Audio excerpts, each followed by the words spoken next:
calendar, is everything going to go to plan? Even the North London derby, by large periods, I would say that's a perfect game. Would we really say that was perfect if we're scrutinizing it? So let's start as we mean to go on, but we've got a long way to go, man. A very long way to go. Two vital games this week. You know, one manager of the month. Shit. Since sorry, folks. But yeah, man, one love to everybody tuned in. Keep your opinions, cause I missed you guys. Big up Mo. Big up, just tuned in. Get those likes up, people. Please make sure we get 100 likes. Unexpected high bills and those things. Zaha and Eze are class. Hope they have a slow Monday, broski. I think we've got to give them a dodgy lasagna, if I'm honest with you, because they're gonna be up for it, really. Quick turnaround for the fixtures. Hopefully the squad gets rotated and we avoid injuries in these realistically easy fixtures. I hear you, but I would say, broski, I don't know what's up with the dislikes. Just hit the like, man, because 1 minute I'm seeing 14, then I'm seeing 9. You know what? Anyone who's hit the dislike button, if it's genuinely not your cup of tea, I'm not talking about you, because I'm big on that. You're allowed to dislike my stuff.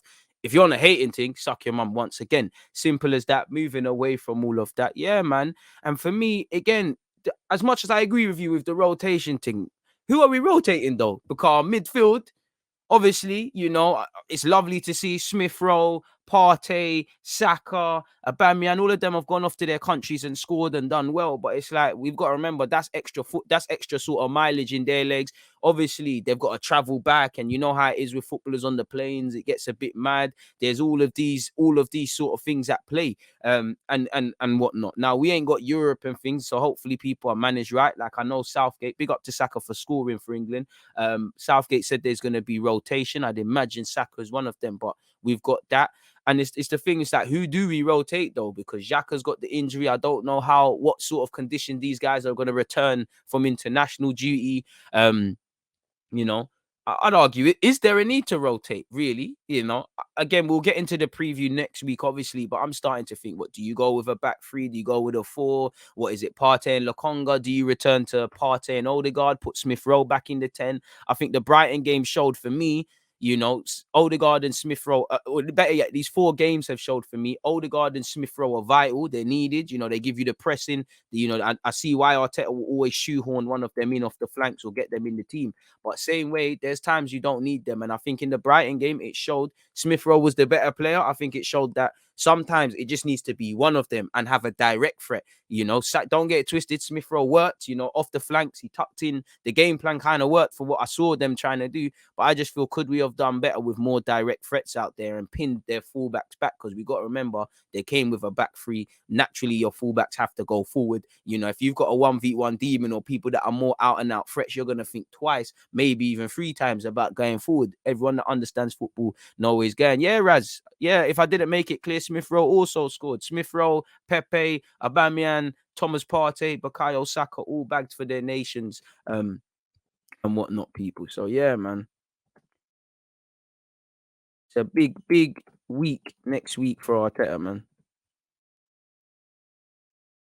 We need, and again, we're big him up. We should really focus on it on another thing, but big him up. Manager of the month, did his thing. It is what it is. But last time I checked, all that matters is May. I don't care if we were the best team in 2021 up until a point. I don't really care about them things. All that matters is where we start and we finish. We've shown that, it was all ugly in August. It looks a bit happier in September. October is not pretty. Neither is November. Neither is December. Like I said, we're going to drop points. We're not going to be amazing, but we need to put a run together. We need to do certain sort of things, and it starts now, in it. The hard work's now. I don't want us to rest on our laurels. Sometimes it appears that's the case at Arsenal, is that we're very complacent now that we've got back into the team and all those sort of things, and got back into the groove. We need to keep behaving like we've accomplished nothing. To me, we need to still behave like we lost our first 3 games. Do not allow any complacency. We can't afford it. We can't afford it. We have to work twice as hard as the typical teams that should be finishing above us, because again, we finished 8th. A lot of money's been spent by us, but that was more looking after everything. Other people got more creme de la creme. They're only going to get stronger. A couple of years, Newcastle are going to come and complicate things. So we need to do all right. Mathematically, Europe is still possible. You should be targeting Champions League, but I think that's a bit unrealistic. I still want you to target and see as far as you can go. Europa League is probably hereabouts where we should be aspiring to, or not aspiring, but should be realistically cool. We get Europa League, see what can happen next season, see what can happen as obviously the purse strings start getting, loosened and things like that. And again, one thing for me with Arteta as well, I'm going off topic. What you do with, as much as I like the players for tomorrow, Saka, Smith Rowe, these young guys, it's what you do with the Lacazettes, the Lenos, people who probably won't be here a while.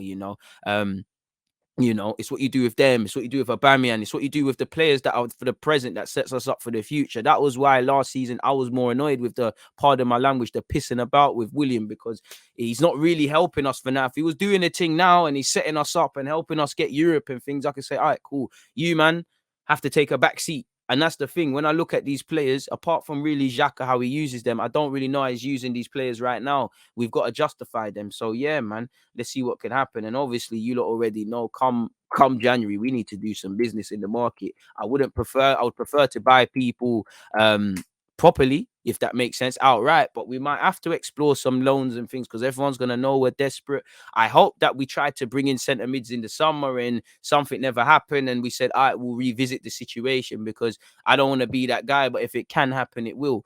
As an Arsenal fan, you're shook of injuries in general. You're definitely shook of injuries around October and November. I don't need to tell you the current injuries. I don't need to tell you the players that every time they go down clutching something, where and these sort of things. Injuries are part and parcel. And to be honest with you, what scares me more is because we haven't got we're only playing in one competition, really, the Premier League. I know the cup comes into it, but we still haven't got the squad to cope with injuries because. Yeah, you could say, all right, cool. Xhaka's injured. Lokonga, sorry, and Partey are fit.